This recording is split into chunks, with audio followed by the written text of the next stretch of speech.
আরো যারা আছে আমাদের উদ্দিষ্ট ভাই, আমাদের মতিউর রহমান ভাই,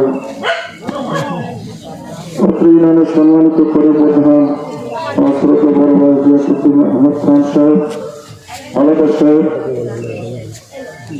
ঢাকা শুধু ঢাকা থেকে আজকে বয়স উপস্থিত হয়েছেন আমাদের মুকচান ভাই, মুসলাম কবির সাহেব, সকলে প্রতি আমার সরস্বতী সালাম। আসসালামু আলাইকুম ওয়া রাহমাতুল্লাহি ওয়া বারাকাতুহু। ওয়া আলাইকুম আসসালাম। আমি আলোচনা দীর্ঘত করব না, আপনারা সকলে ক্লান্ত শ্রান্ত।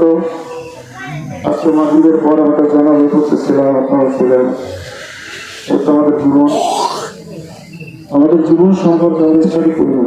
আমরা পরে কি নিয়ে অবস্থা থাকবো, পরবর্তী আমার ছেলের জন্য, মেয়ের জন্য, সংসারের জন্য, ঘরের জন্য, বিদেশের জন্য, বিয়ের জন্য আমাদের আল্লাহ অনেক একটা সম্পদ দান করলেন। এই সম্পদটাকে আমি সঠিকভাবে ব্যবহার করতে পারলাম না। মানার আপনার নকশাও কাটার আপনারা করবেন। ভিতরে জাতের বোন যারা আছেন জবানটা বন্ধ রাখবেন, আমি শেষ করে দেবো। ভিতরে কি আছে দেখেন তো, কত বন্ধ রাখবেন। মান আরাফা নকশাও কাটার আরাফা করবেন। আল্লাহ নবী সাল্লাল্লাহু আলাইহি ওয়াসাল্লাম হাদিসে স্পষ্টভাবে বলতেছেন যে নিজেকে চিনলো তার রবকে চিনলো। যে নিজেকে চিনলো সে তার রব, তার পূর্বকে তার আল্লাহকে সে চিনলো। শুয়ে আছেন, নিচে শেষবার একটু উঠবেন, যখন ঘুমাইতে যাবেন তখন ভালো করে চিন্তা করেন এই বিছনা আমি একদিন শুতে পারবো না, আমাকে অ্যালাউ করবে না। আমি আপনার জগতে যে আসিও দেখবো অন্য অপরাপর লোক আমার এই বিছনায় শুয়ে আসছে, বিছনা খালি থাকবে না, কেউ না কেউ থাকবে। আমি দেখবো কথা বলতে পারবো না, আমার ঘরে তসরুপ হবে, অপরায় হবে, অন্যায় হবে, আমি কিছুই বলতে পারবো না।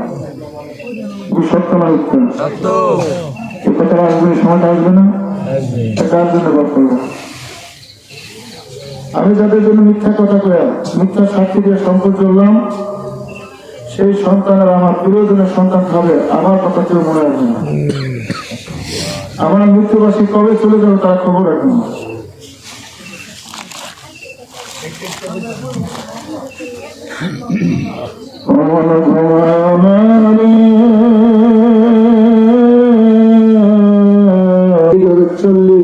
বছর চিন্তা করেন, 5 বছর, 10 বছর, 50 বছরের জন্য আমার করতে করতে জীবনটা বিপন্ন করে দিলাম। আর যেখানে লক্ষ বছর, কোটি বছর থাকতে হবে যে ঘর, ওই ঘরে আমার সবই না। আমি কিভাবে আমার চিনলাম? আমাকে চেনার চেষ্টা করবো না, চিনতে হবে ভাই। যেহেতু বিশাল পাড়ি আমাদের দিতে হবে, মহাসমুদ্রের পাড়ি গেলে ডিঙ্গি নৌকা দিতে হবে, পাড়ি দেওয়া যাবে? সেখানে 12 তলা 15 তলা বিল্ডিং বড় বড় জাহাজ দেবে। আপনি যে সমুদ্রগুলি পাড়ি দিবেন, এই যে মালাকুল মহারাজ অনেক কথা বলছেন, আর যে 16 পাটি দাঁত নিয়ে যখন তাকাবে, আপনার টুপি দাড়ি পাঠিয়ে দিয়ে তখন কেউ রক্ষা পাবেন না ভাইরা। তখন একটা জিনিস আপনাদের জন্য প্রধানমন্ত্রী দান করে গেছেন, কালবুন সালিম, কালবুন জিকির।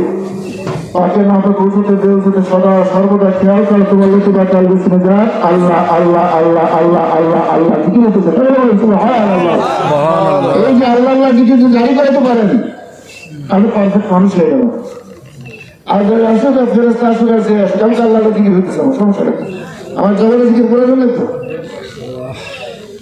হযরত আজমির সানজি রাদিয়াল্লাহু তাআলা বলেছেন হাসরের ময়দানে গোটা পৃথিবী যত ট্রিলিয়ন ট্রিলিয়ন মানুষ আসবে কিয়ামত পর্যন্ত, এখন 800 কোটি আছে, আর হয়তো 2000 কোটি হবে। আবার আজ থেকে 100 বছর পরে 800 কোটি একজন থাকবে না, আবার নতুন করে আবার 1000 কোটি তৈরি হবে। এমনিভাবে এই পর্যন্ত প্রায় কয়েক লক্ষ বছর যে মানুষগুলি চলে গেছে, আরো কয়েক বছর যত লোক আসবে, সমস্ত হাসরবাসী হিসাব নিকার জন্য আল্লাহ একটা সেকেন্ডের মধ্যে সব হিসাব নিয়ে নেবে। আরে বিল্লাহ, একটা জাগ্রত সম্পন্ন একজন আল্লাহর বন্ধু হিসাব শত শত হাসরও করে শেষ হবে না। সকালে বলে একজন আরেফ বিল্লাহ,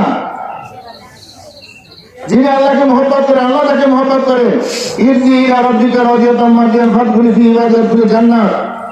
যার জন্য আল্লাহ জান্নাতের শুভ সংবাদ শোনাইতেছেন। এই কার্বন সাইলেন্ট যার হয়ে যাবে, সে প্রত্যেকটা সেকেন্ড আর ন্যানো সেকেন্ড, যার 20 ন্যানো সেকেন্ড হয় 1 সেকেন্ড, এই সেকেন্ডে 20 ভাগ করছে 1 সেকেন্ড। সেখানে একজন আরেফ বিল্লাহ 33 কোটি বার আল্লাহকে ডাকে। সেটাই চিন্তা করবেন, সুবহানাল্লাহ, 33 কোটি বার। জাগ্রত প্রাণ যার মরে না সেজন, দৈহিক মরণ তার নহে মরণ।